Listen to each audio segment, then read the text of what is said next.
Our next speaker is Dr. Villwock, and she's a surgeon scientist who recently just joined UH this past September, and she's the inaugural vice chair of research in the Department of Otolaryngology and Head and Neck Surgery. She's passionate about advancing accessible innovations to improve patient care, and her research has led to the creation of, maybe I need to stand over here if I'm double mic'd up, led to the creation and patenting of a novel objective olfactory test that's significantly more cost-effective, designed for seamless integration to clinical workflows. Really excited to hear her talk today, and thank you so much for coming.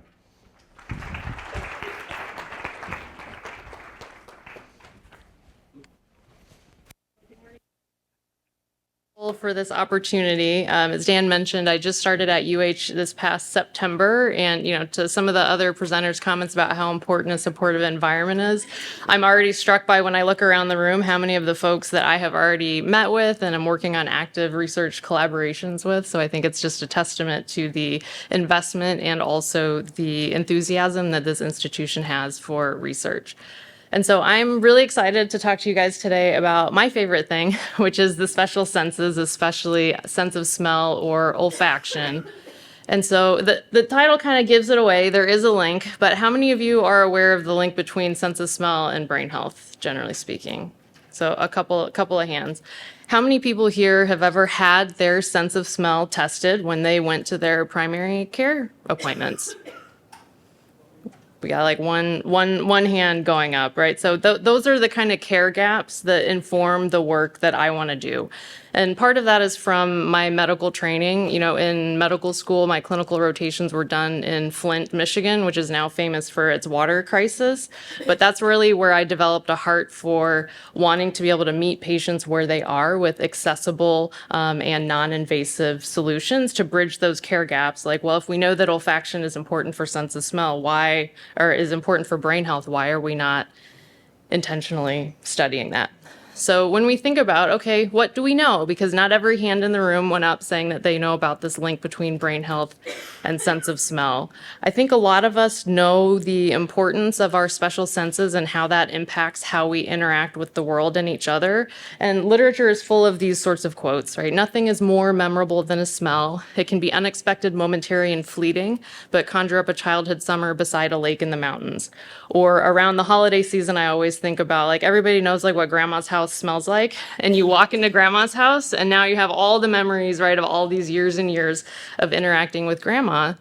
But think about how different those experiences would be if you suddenly were cut off from your sense of smell and that visceral connection to all those memories. And when we think about, well, how does this make sense in the context of what we know about cognition and important pathologies that we want to have better diagnoses or treatments for? So this is a figure of the neuroanatomy of olfactory function, and no, it's not anatomically correct, right? But it's meant to be a graphical illustration of a couple of key things. So first, we know that similar to hearing, there's peripheral and there's central processing. In olfaction, one of the things that's important is that your olfactory receptor neurons respond to different chemicals based on the chemical structure. So you need to have some sort of odorant come in, get absorbed by the mucus in your olfactory cleft, and then that will present that odorant to your olfactory receptor neurons. And then from there, it's going to go centrally. And what I'm trying to illustrate here, you might notice that there's little stars across the figures here. Everywhere that there's a star is not only a major relay point for central olfactory processing, it's also a place where we know in Alzheimer's disease, for example, that this is where the abnormal proteins begin to deposit. So you can kind of already start to make that connection between why sense of smell is an early preclinical indicator of folks who are at risk for the Alzheimer's disease or dementia progression. And so my team said, well, we would like for olfactory testing to be accessible because it's not something that's commonly offered. So we made our own olfactory test, which we call AROMA, for Affordable Rapid Olfactory Measurement Array. And what we used is essential oil dilutions. And so sometimes it's funny because you'll be in these talks and people will be like, I do nanoparticle delivery of the, and I'm like, I put essential oils on a stick, but we're still at the same spot. But the reason that we do that is because, yes, you can say, for example, the scent of clove, the major component is eugenol. But when you present someone with actual scent of clove from like cooking or baking, et cetera, versus just here's eugenol, the major component, your brain responds to those differently. So it responds and lights up when you do functional studies differently when you present the whole odor and the odor object versus just the component parts. So that's why we test essential oils, because they're more complete. And so we think that it's not only about like how well or poorly did someone do overall on a test. We think it's really important the patterns, right? Are there specific scents? Because the receptor neurons and where they go in the olfactory bulb, it depends on the chemical structure. So maybe if we're seeing specific scents that are having issues, or you're frequently selecting the wrong answer, that might be important. We also believe that these phenotypes can be used to accurately classify disease, and that they correlate with traditional biomarkers of disease. So this is what a lot of our work in Alzheimer's disease is trying to investigate. Because the big public health win here would be, well, if we can screen people with a cheap and easy non-invasive olfactory test to figure out who needs more intervention, who might be an early clinical trial participant, hopefully we can really start to move the needle in terms of having more effective therapies. And so the basis for our ongoing R01 was this pilot data that you see here, where we used our olfactory test, which comes in multiple concentrations of odorants, and we deployed that in both healthy elders as well as those with mild cognitive impairment and Alzheimer's disease. And what we saw was not only graphically, right, are the healthy folks who are in blue, they're across every concentration, and different olfactory tests, they're always doing better. We see that kind of discrimination between mild cognitively impaired and Alzheimer's disease folks as well. And some of our hypotheses were seeming to be correct when we deployed machine learning models in terms of, well, what variables help us best correct who falls into these clinical buckets? And you can see at the top there that lavender, and getting that correct, had a really high relative influence on how the algorithms were determining who goes into which bucket. And so we see lavender, we see lemon, we see clove, and we see garlic. But what really makes a difference to me, because I want to know, can we use this test to help triage people, help identify who's at risk and who needs care? Well, then you got to think about the sensitivity and specificity. And for aroma alone, which is that first one, you see the sensitivity and specificity is actually like really good. We were surprised. And it actually maintains that performance, not only when we're trying to differentiate healthy elders from those with the MCI AD bucket. Because you could argue, I don't need a fancy test for that. I could probably just have a conversation with someone and figure out if they're cognitively unimpaired or if they have Alzheimer's disease.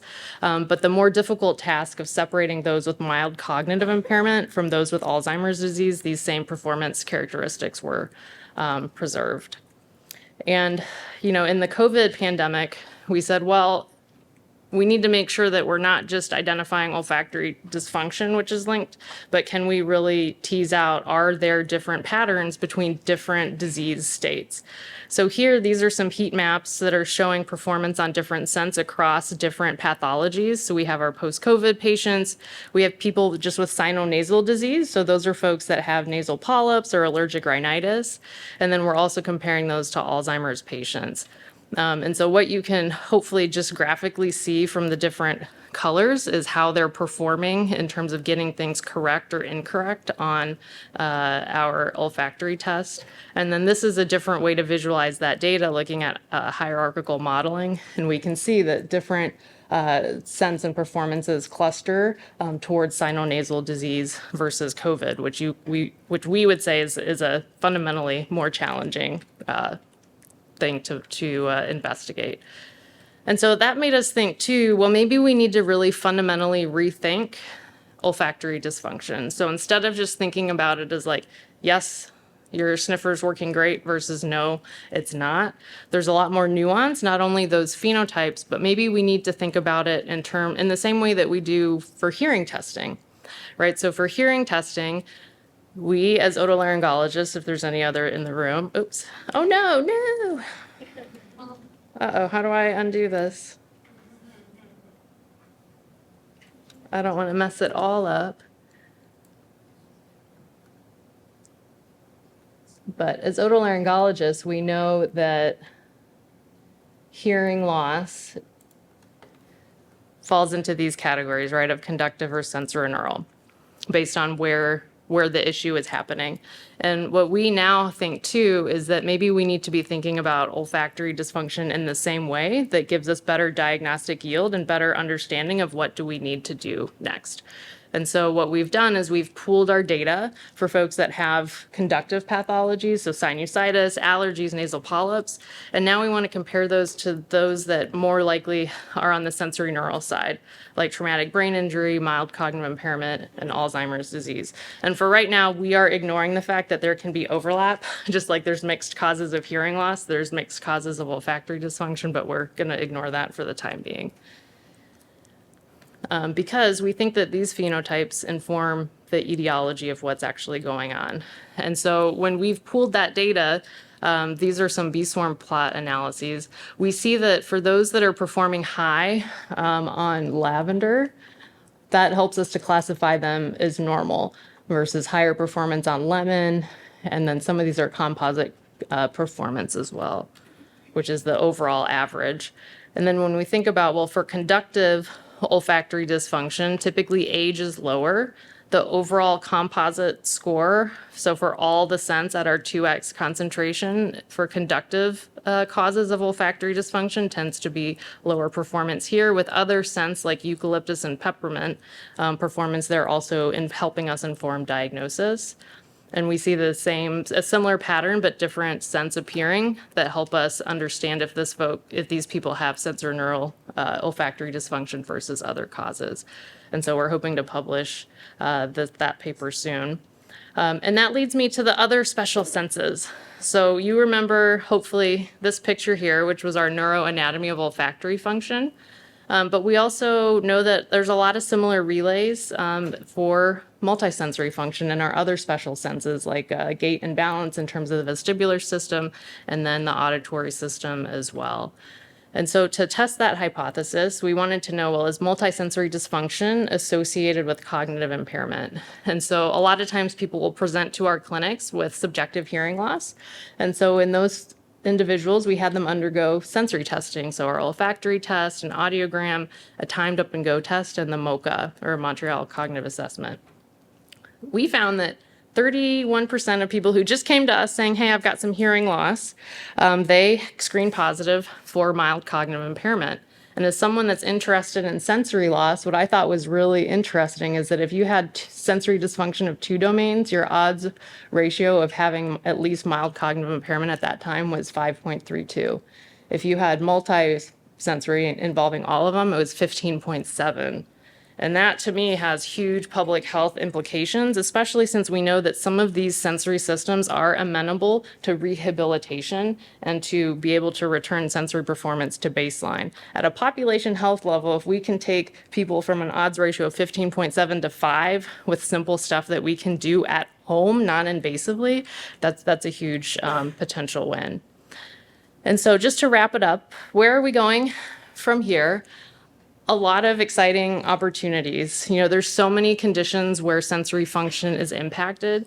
Things that I'm particularly excited about in the context of ongoing collaborations now here at UH include things like chemotherapy-induced cognitive impairment. Huge problem, especially as we have longer and longer survivorship for a lot of the cancers that we treat because people are doing so much better. But how do we predict who's at risk for long-term chemo brain? Is there a role for sensory enriched environments or prehabilitation to try to mitigate some of those risks? Same questions for the perimenopausal and menopausal transition, and how are those things impacted by hormone replacement therapy? I'm also interested in things like psychedelic psychiatric therapy, right? Not something for everybody, but we do know that there's a lot of neuroplasticity that's engaged during those processes and sensory changes as well. So can we leverage that information to better predict who is going to be a good candidate and likely good responder for these sorts of therapies? And interestingly and excitingly, I think for me, all of these have basic science analogs. So 10 years ago in my otolaryngology training pathway, if you would have asked me like, hey, Villwock, do you think you'll be studying menopause and zebrafish at some point in your life? my answer would have been a resounding no. But that's, I think that's some of the strength of having, strong basic science collaborators, is that we can better understand what's happening in the clinical populations that we see, because that's where I start and that's where my heart is. But to really make the sort of breakthroughs that are needed, we need to understand the mechanisms behind what's happening and be able to target our interventions towards those things to then bring it back to the patients. So I will leave it there.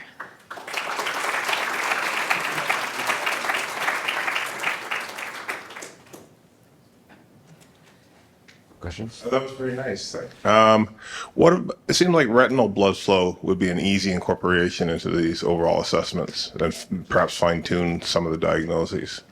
Yeah, retinal blood flow is another kind of non-invasive biomarker that's been proposed by many. I think I would love to, the more data, the better, but at a certain point too, in terms of the patient-facing interventions and study procedures that we do, it gets a little bit burdensome, but absolutely, I think it would be something to incorporate in the future. Go to the back and then. Thank you for your presentation. Have you sort of seen or read any potential benefit of something like aromatherapy for cognitive dysfunction?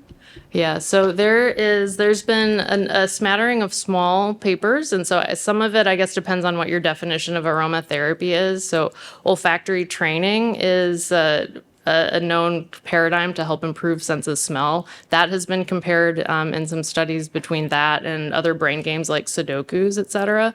And olfactory training not only improves sense of smell, but it improves beyond Sudokus or other brain games, things like verbal semantic fluency and decreases in cognitive age.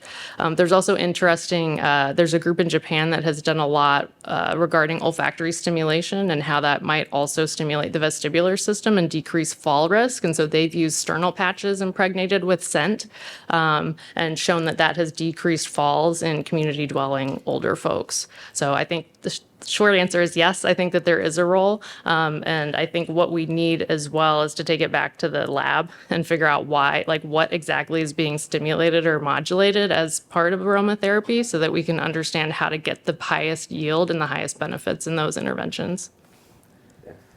Can you use the models of, antibody therapies to clear amyloid and amyloid scans in the brain? Is olfaction areas, are they early depositors of amyloid? Are they late? If you go on antibody therapy early, do you clear olfaction areas? Like what have we learned from those studies? Yeah, so for the most part, to answer your first question, yes, it's early deposition of those proteins there. I don't know that there's a lot that olfaction has been a primary outcome measure in a lot of the amyloid clearing studies. Personally, I think that it would probably has a role, as a companion diagnostic or a companion prognostic indicator. So I think that's an opportunity of an area to run into. Question for you. This is probably, when I attended one of the neurodegenerative symposium, and please correct me, it's not my area of expertise, that Alzheimer's is far more common in women than men and at younger age, and I believe severity even. Is anything, like we're talking about how this may be used as a detection tool, is there any causality, and I'm just being extremely stereotypical of what the sense men probably are exposed to women, because there's not a clear underlying understanding, right, of why the gender difference exists. And this is the first time I've ever seen stuff like this. Yeah, so one of my underlying hypotheses, so we know that sensory function is mediated by reproductive hormones. And so until recently, there hasn't been a lot of talk about multisensory integration, but one thing that has been studied separately in replicated studies is that olfaction decreases during menopause, vestibular performance decreases during menopause, hearing decreases during menopause. And so my question is, well, are these hormonally mediated sensory deficits that start to occur during that time somehow driving, to your point, the risk and the female preponderance of dementia that we see? And for me, I'm like, well, if we can develop a therapeutic or, if different modalities of hormone replacement therapy can normalize sensory function and by extension, some of these cognitive deficits, that might be a time-limited window for intervention that could really help with long-term women's health and cognitive function. That's great. Okay, well, thank you. Really appreciate it. Yes. Great talk.